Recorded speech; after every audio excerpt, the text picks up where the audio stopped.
saluer que depuis ce grand magasin où je me trouve maintenant, c'est pas un seul petit magasin, mais c'est plutôt le supermarché à ciel ouvert, couvert par les curiosités monumentales, très très connues par tout le monde.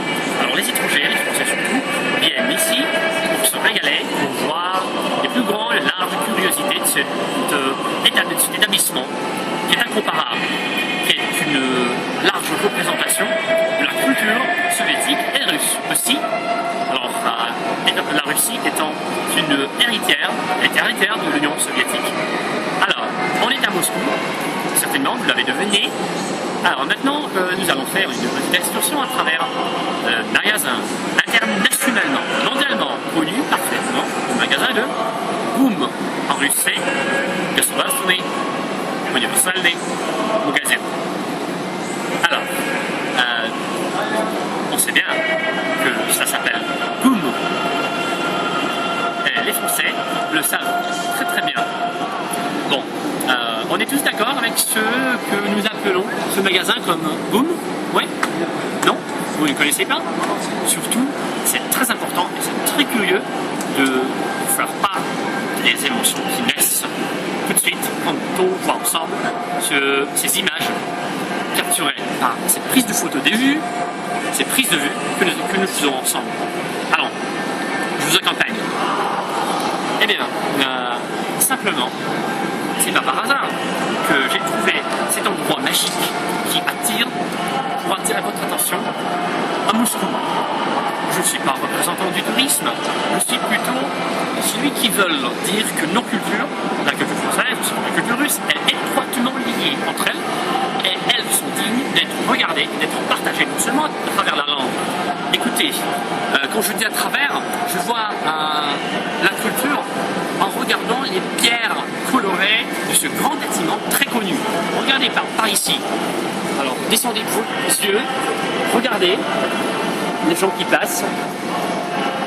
Parfois, très très souvent, je vous le dis et je vous assure, ce sont les étrangers qui y viennent. Alors, parce que c'est tout près de la place rouge, le centre historique de Moscou. Alors, nous pouvons retourner nos yeux et regarder tout droit devant. Là-bas, c'est ce qu'on appelle en russe, c'est un mot répétition, c'est la cantine, on dit en russe, c'est la cantine, mais plutôt le restaurant universitaire, le restaurant, le buffet, on mange, on restaure. Alors là-bas, c'est une cantine numéro 57. Alors, continuons. Nous sommes dans une passerelle. Ici, c'est pas toujours cher. Il y a parfois donc les marchandises à prix modéré, à bas prix. On fait des remises parfois, on fait des rebais. C'est très possible, surtout si vous parlez français. Parce que mes chers amis, on aime, et j'insiste ici, qu'on aime partout les Français, la langue française est toujours d'un amour, d'envergure globale pour les Russes. On aime depuis les temps anciens, depuis la nuit des temps, on aime le français, et vous le savez bien. Alors, les bienvenus comme toujours, je vous le rappelle. Allez!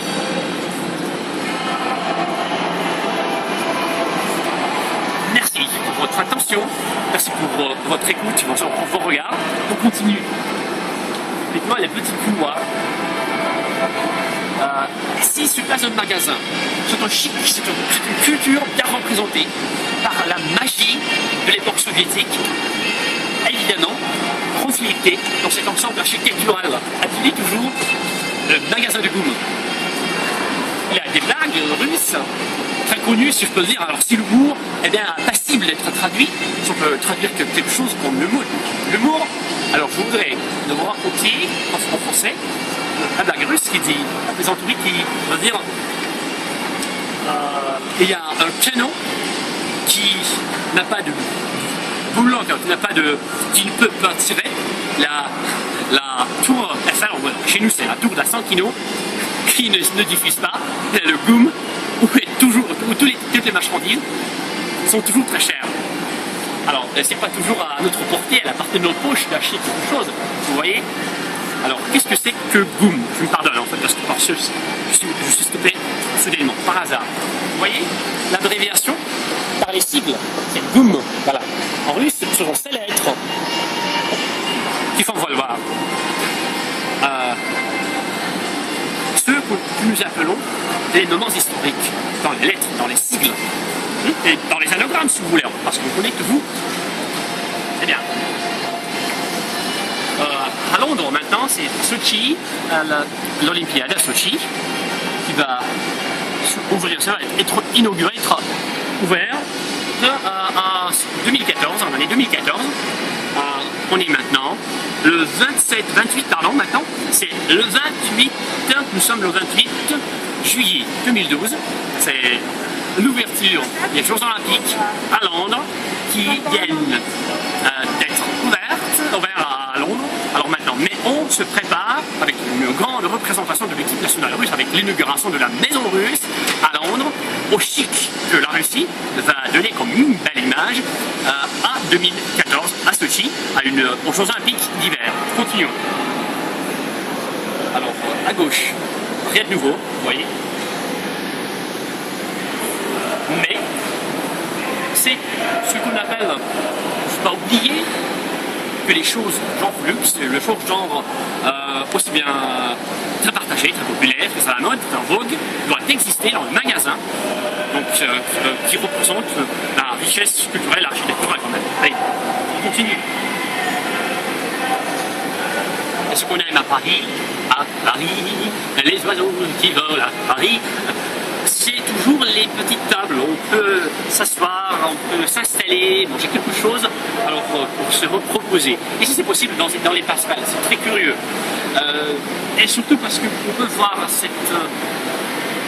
quand on ne se dépêche pas, à Moscou il y a 15 millions d'habitants, les gens qui se dépêchent, qui se précipitent, certainement que parfois on ne veut pas toujours qu'il y ait beaucoup de peuple autour de soi. Et c'est le grand moment, c'est le bon temps de s'installer, de s'asseoir, alors de s'arrêter derrière une table. Allez, on fait une petite promenade à travers le cours, dans cette galerie-là.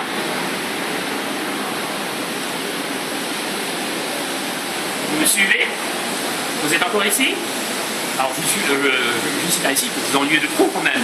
Cette vidéo c'est justement pour vous donner une idée, vous donner une allusion, pour vous inviter et pour vous dire bienvenue. C'est pour ça que je vous dis qu'il y a un grand magasin digne de votre attention. Attention méritée, bien méritée, tout simplement parce que vous êtes les Français, les porteurs des usages natifs de la langue, que la Russie et les Russes, les moscovites comme moi par exemple, aiment surtout beaucoup. Alors, de nous, notre cœur, mon cœur, avec les émotions pleines à craquer, je vous souhaite de nous donner un rendez-vous ici, à Moscou. En plein centre de Moscou aussi, peut-être à Goum, où je me trouve maintenant. A tout à l'heure.